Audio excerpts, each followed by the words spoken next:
Hey there, everybody. Welcome back to another episode of Revenge of the Q&A. So you're probably saying to yourself right now, this is me being you. I imagine even if you don't have a beard and you're a woman, you're just like, He seems to be very pale this episode. Also, are those the subtle signs of bags under his eyes? Why, yes, they are. And a normal person would probably blame his new lighting setup on being pale and baggy-eyed and be like, oh, now I get why they wear makeup in Hollywood. But no, this is the face of hard work and no sleep. That's what happens when you want to be on YouTube, kids. So for all of you out there who are like, golly gee, Mr. Jesse, I certainly want to be on YouTube. This is it. This is what you're going to look like. Look into the future. This is you. Anyway, enough scaring the youth. This week we have a lot to talk about. I actually have a list of a bunch of stuff here. And I figure we'll just go through it, and then we will get on to the questions, because that's what you're really here for. First things first. So, over the last year, I've gotten a number of packages that convince me that you guys are the single best fans in the world. I am utterly impressed by the creativity and the handmade things that I get sent, and it's amazing, and I love you guys for that. However, something needs to be addressed, and it isn't bad, don't worry. It isn't like, stop sending me nude pictures of your sister, because, you know, you can still do that if you want. What the hell am I talking about? Anyway, what I'm really getting at is the fact that I have 5 or 6 packages that arrived with either smudge names or no names, and I like to give credit where credit's due. Many of you know that I have on my Facebook a section that is strictly devoted to the cool packages I get from fans. I save every letter I get. I try to respond to as many as I can. I clearly can't respond to all of them, but I try, have like a little stack, and I just go through every so many days and respond to a few of them. I really appreciate everything you guys send me, and I'm honored to get it. With that said, though, I want to make sure that the people who send me things that are handmade or that they bought me, which I think is insane. I mean, you know, that humbled is not even the right word. But I want to make sure that they get credit, and credit is given to them. And so, for example, a lot of you remember when I was talking about this awesome sword I got, and I was like, it says it's to Mark Chen? Is that to me? Or is that... And it turns out Mark Chen sent it to me. So, you're a badass, dude, and I've never owned a weapon before in my life. Now I do. I feel like I'm in danger from myself. So the sword is an example of something working itself out, where either by email or being contacted by the person who sent it, it was like, hey, I sent you something. Did you get it? And then we sort of figure out what it is that was sent. And I'm like, oh, I did. I love you. Thank you. Sometimes I get stuff that has no names and I don't know who to thank. And it kind of, I feel ungrateful. Like, personally ungrateful that I can't thank anybody for their hard work and effort. And a perfect example of that is this pillow right here that I have downstairs on my couch. It's the space butterfly. It has a little Latin there. It came with a thing that tells you what it all means, but no name. I have no idea who sent this.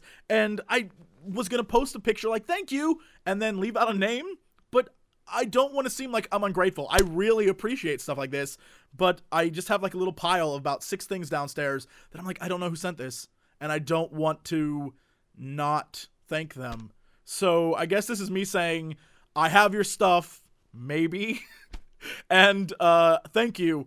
And if you think you sent me something and you're like, did you get it? Email me or send me a private message, something, so that I know that you sent me something, so I'm aware of it.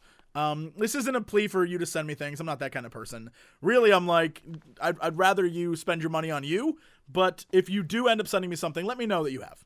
However, the second thing on my list is me sending you something. Turns out that one of the winners of the holiday contest did not respond, and so I have a free copy still of this signed World of Warcraft Mists of Pandaria box, and no one has claimed it yet. So what we're going to do is, if you want it, in the comments below, say, I want that Mists of Pandaria thing, and I will pick someone at random, and you will get it. So this is for whoever wants it. Next on our list, I guess, with this theme of getting things in the mail, I was sent something the other day that I don't know how this happened. A video was made about Cox and Crendor in the morning, and then EA responded to that video saying how much they loved it.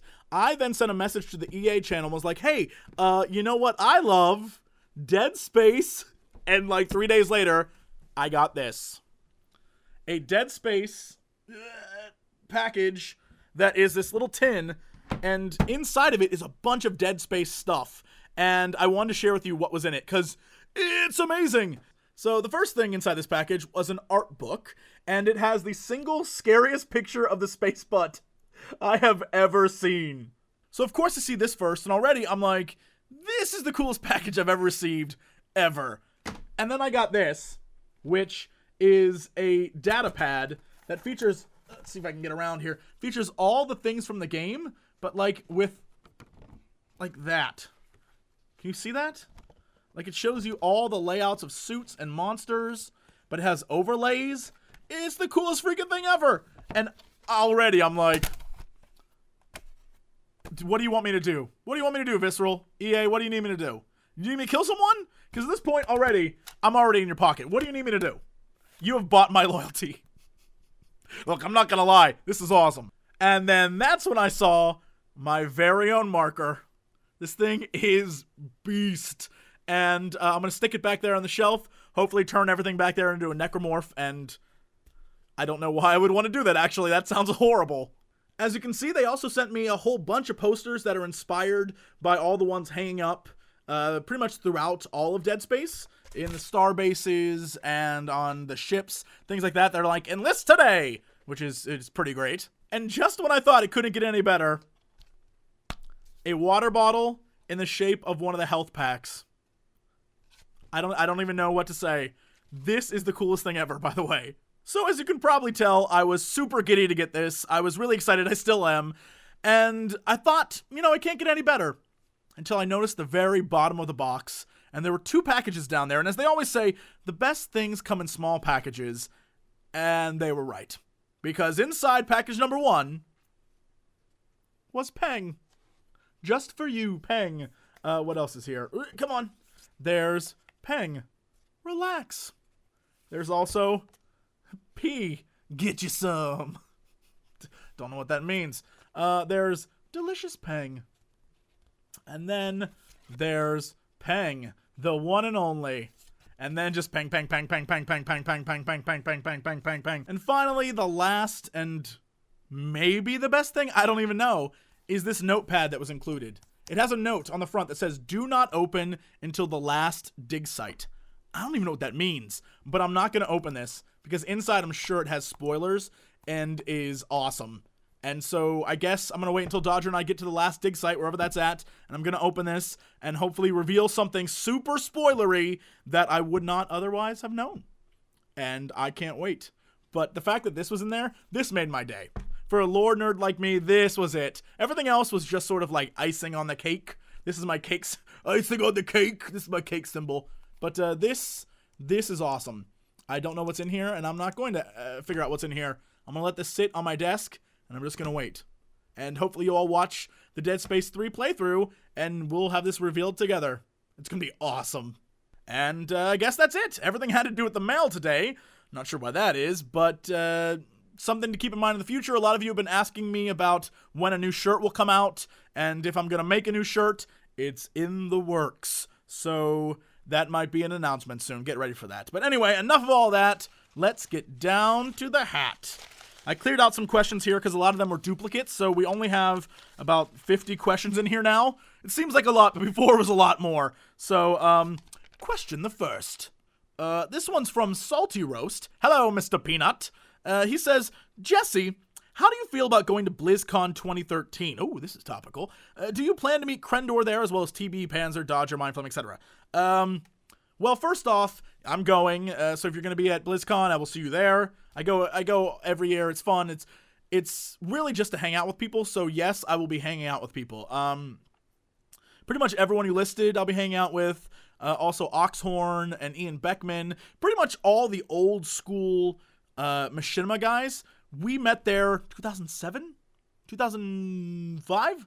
Whenever the second one was, that's when we all met for the first time, and we've been like real good friends ever since. So every year we go there, smoke a few cigars, even though I probably shouldn't, get drunk and just have a great time. And really that's why we go, just to catch up, just to meet and hang out. And yeah, it's a fun time. I love meeting people and just being like, hey, hugs, let's photo, snap, duck face, whatever. And yeah, other than that, really, that's what it's about for me. Most BlizzCons, you learn something new about one game, you play it once, and they're like, well, I did that. Now I got a day and a half left. And then you just go have fun. This year, I will be going as Leah from Diablo 3. Get ready for that. It's going to be awesome. I'm like, oh, Uncle Metzen. BlizzCon isn't real. And then I guess I'll just be bumming around, having fun. Maybe I'll record something. Other than that, I'm just going to go enjoy. That's what I do at every BlizzCon. BlizzCon's fun. So if you get the chance to go, you should go. Question the second. This comes from Rico. I assume he wrote this in between killing bugs. He says, Jesse, 2 things. 1, I heard you started a diet recently on Cox and Crendor. And 2, you have a new mouse, don't you? What is it? You keep talking about it. Why are you trying to sell me it? I'm not trying to sell you it. I just really like it, okay? Okay. First things first. Yes, about 16 days ago, I started a, legit... it's my own creation diet, where basically I just stopped eating everything that was bad for you. And the reason why is because about a year and a half ago, I was on, a legit eat healthy kick and lost a ton of weight. And then about last August, some personal things happened. We won't get into that. And I just stopped caring. I was like, whatever. And gained back a lot of weight. And I was like, screw it. I need to be somewhat healthy again. So it's been about 16 days. And Crendor has taken all 16 days to eat McDonald's and hamburgers and things like that, literally on the podcast, just to make me go crazy. Also, Cox and Crendor in the morning, you should go find it. It's on iTunes and Android. What was the other question? The mouse. This is the mouse I use. Now I'm gonna sell this thing. It is a Phoenix, Feenix. It is very cool, but it's also a mouse. I might have knocked over some stuff. This is a very cool mouse that is big. It's for big man hands. It's not like Razer mouses that are made for little tiny baby, take my good hand. They're made for giant man hands, and they're heavier, and I like it a lot. I think I was recommended them because I was looking for a mouse that wasn't didn't make your hand go like this, and I found it online and bought one immediately and freaking loved it. So if you have giant man hands and you need a mouse, I would recommend that one. I'm not telling you to go buy it, but yes, dude, so go buy it. And finally, question the third. This comes from Arnelia98. I assume that's just Arnold Schwarzenegger's screen name. Arnelia98 wants to know, hi Jesse, I really have a question that started by accident, and since you're a brainiac, in this stuff, here it goes.